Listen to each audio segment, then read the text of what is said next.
जय हिंद साथियों। तो आप सब जानते हैं कि पॉलिटी की क्वेश्चंस की सीरीज हम चला रहे हैं, उसमें अगला टॉपिक है प्रेसिडेंट का, अर्थात राष्ट्रपति का। तो राष्ट्रपति के सवाल हम लोग एक बार कर लेते हैं, है ना। तो आप सब जानते हैं कि भारत के राष्ट्रपति के पद का प्रावधान कौन से अनुच्छेद में है। तो आप जानते हैं कि सर राष्ट्रपति के पद का प्रावधान आर्टिकल 52 में है, मतलब 52 में, जहां कहा गया है कि भारत में एक राष्ट्रपति होगा। क्या होगा? भारत में एक राष्ट्रपति होगा। आपसे पूछा जाए कि सर अब तक कुल कितने राष्ट्रपति भारत में बन चुके हैं, तो अब तक भारत में 15 राष्ट्रपति बन चुके हैं।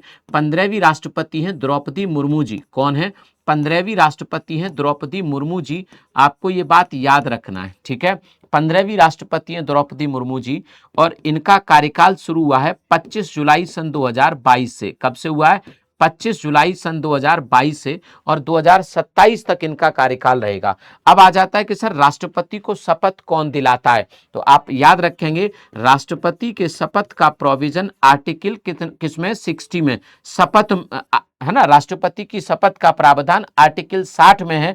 और भारत के राष्ट्रपति को शपथ दिलाने का काम कौन करते हैं? भारत के सीजेआई, मतलब चीफ जस्टिस ऑफ इंडिया, जो भारत के सीजीआई होंगे वो इन्हें शपथ दिलाएंगे। भारत के मुख्य न्यायाधीश इन्हें शपथ दिलाने का काम करते हैं, ठीक है। आगे आ जाते हैं सर, तीसरा सवाल। तीसरा, महाभियोग की प्रक्रिया। भारत के राष्ट्रपति को हटाने के लिए महाभियोग की प्रक्रिया अपनाई जाती है। तो इस प्रक्रिया का वर्णन किस अनुच्छेद में है? तो आप सभी लोग उत्तर करके भी बताओ। तो आप लोगों को बता देता हूं कि प्रक्रिया का अनुच्छेद आर्टिकल 61 में है कि भारत के राष्ट्रपति को महाभियोग की प्रक्रिया के माध्यम से हटाया जा सकता है। ये प्रक्रिया की अगर हम लोग बात करें तो ये प्रस्ताव लोकसभा या राज्यसभा कहीं भी लाया जा सकता है, मतलब लोकसभा में भी ला सकते हैं हम या फिर राज्यसभा में भी ला सकते हैं। बस शर्त यह है कि पहले 1/4 सदस्यों के सिग्नेचर करवाने पड़ेंगे। मतलब अगर आप लोकसभा में लाना चाहते हैं तो लोकसभा के 1/4 मेंबर के हस्ताक्षर चाहिए, राज्यसभा में लाना चाहते हैं तो राज्यसभा के 1/4 मेंबर के हस्ताक्षर आपको चाहिए। पास करने के लिए है ना, दोनों सदनों से अलग अलग पारित होगा, और कुल सदन, है ना, कुल सदस्यों की संख्या का 2/3, मतलब जितने टोटल मेंबर होते हैं सदन में उसका 2/3 होगा तो ही पास माना जाएगा। मतलब जैसे लोकसभा में 543 होते हैं तो 543 का 2/3, राज्यसभा में 245 होते हैं तो 245 का 2/3, तभी ये पास होगा। आगे आ जाते हैं कि सर राष्ट्रपति का निर्वाचक मंडल के बारे में क्या प्रोविजन है। तो आर्टिकल 54 है, आर्टिकल 54 है, जहां राष्ट्रपति का निर्वाचक मंडल है।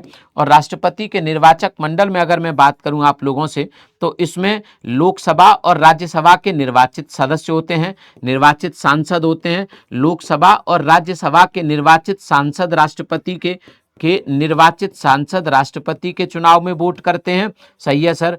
और राज्य विधानसभाओं के निर्वाचित सदस्य भी वोट करते हैं, विधानसभाओं के निर्वाचित सांसद भी वोट करते हैं, है ना, विधानसभाओं के निर्वाचित सांसद भी वोट करते हैं। आप इस बात को याद रखेंगे, ठीक है। चलिए 5वें पर आ जाते हैं।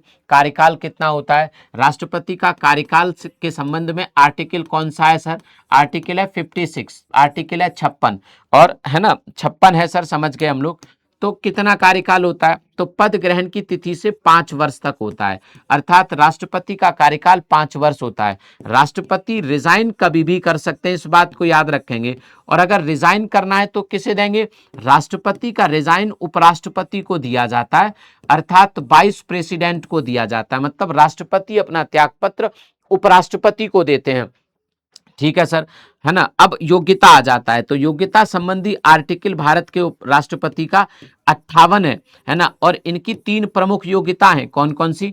भारत का नागरिक होना चाहिए। क्या होना चाहिए? भारत का नागरिक होना चाहिए, अर्थात सिटीजन ऑफ इंडिया ही भारत का राष्ट्रपति बन सकता है। दूसरा है कम से कम 35 वर्ष की उम्र होनी चाहिए। और तीसरा है लोकसभा का सदस्य बनने का, है ना, लोकसभा का सदस्य बनने की योग्यता होना चाहिए, लोकसभा का सदस्य बनने की योग्यता होनी चाहिए। तो आप लिख लीजिए, भारत का नागरिक होना चाहिए, कम से कम 35 साल की उम्र होनी चाहिए, लोकसभा का सदस्य बनने के योग्य होना चाहिए। तो आपने इसको भी देख लिया, एक बार देख लेंगे। आगे आ जाते हैं, है ना। अब इसके आगे आ जाते हैं सर, है ना, एक बार पूरे आर्टिकल रिवाइज करवा दीजिए। तो देखो आर्टिकल 52 राष्ट्रपति के पद का प्रावधान है। क्या है? राष्ट्रपति के पद का प्रावधान है, राष्ट्रपति के पद का प्रावधान है। मतलब अगर आपसे पूछे पोस्ट प्रोविजन कौन से आर्टिकल में तो 52 में, है ना। आर्टिकल 53 राष्ट्रपति हेड ऑफ एग्जीक्यूटिव होते हैं, अर्थात भारत की कार्यपालिका के प्रमुख होते हैं, है ना। हेड ऑफ एग्जीक्यूटिव अर्थात कार्यपालिका के प्रमुख होते हैं, ये 52 में कहा गया है। कार्यपालिका के प्रमुख होते हैं, ये 52 में कहा गया है। समझ गए सर हम बात को। आगे लिखेंगे आर्टिकल 54, है ना, 53 ये हो गया। आर्टिकल 54, आर्टिकल 54 में राष्ट्रपति का निर्वाचक मंडल है, मतलब राष्ट्रपति को कौन कौन चुन सकता है, तो राष्ट्रपति का निर्वाचक मंडल आर्टिकल 54 में है। आर्टिकल 55 में राष्ट्रपति की चुनाव प्रणाली है, चुनाव का प्रकार है ना, चुनाव का तरीका है कि किस प्रकार से चुनाव में कौन सी प्रक्रिया अपनाई जाती है, तो चुनाव का प्रकार है, ठीक है।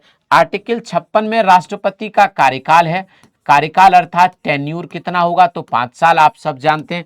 आर्टिकल 57 में राष्ट्रपति री इलेक्ट हो सकते हैं, मतलब पुनः निर्वाचित हो सकते हैं।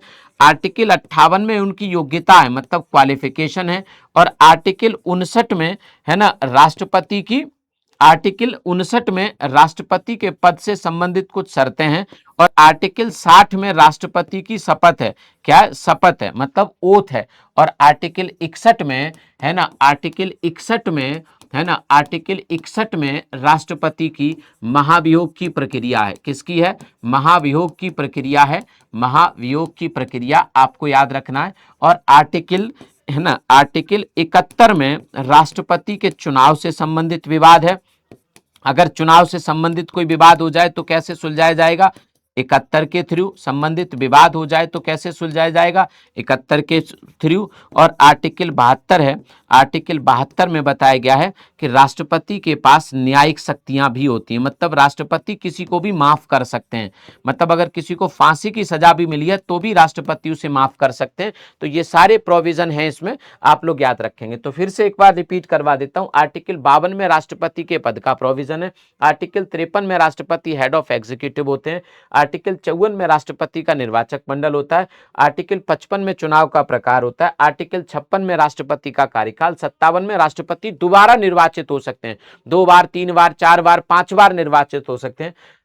58 में उनकी क्वालिफिकेशन है, योग्यता। 59 में राष्ट्रपति के पद से संबंधित शर्त हैं, शर्त जैसे कि उन्हें सैलरी कितनी मिलेगी, वेतन कितना मिलेगा, कोई कटौती नहीं होगी, ये सारी चीजें हैं, है ना। लाभ का पद धारण नहीं करना चाहिए, ये सब बातें हैं, है ना। एक साथ 2 सदनों के सदस्य नहीं हो सकते, या किसी भी सदन के सदस्य नहीं हो सकते। आर्टिकल 60 में शपथ है। 61 में महाभियोग की प्रक्रिया। 71 में राष्ट्रपति के चुनाव से संबंधित विवाद है। और 72 में राष्ट्रपति की जुडिशियल पावर है, अर्थात उनकी न्यायिक शक्तियां हैं। तो ये था राष्ट्रपति का चैप्टर। विद इन 6-7 मिनट में पूरा कंप्लीट करा दिया मैंने राष्ट्रपति का चैप्टर, और यहीं से सारे सवाल बनते हैं, आप देख लीजिएगा। Thank you. जय हिंद, जय भारत। Thank you.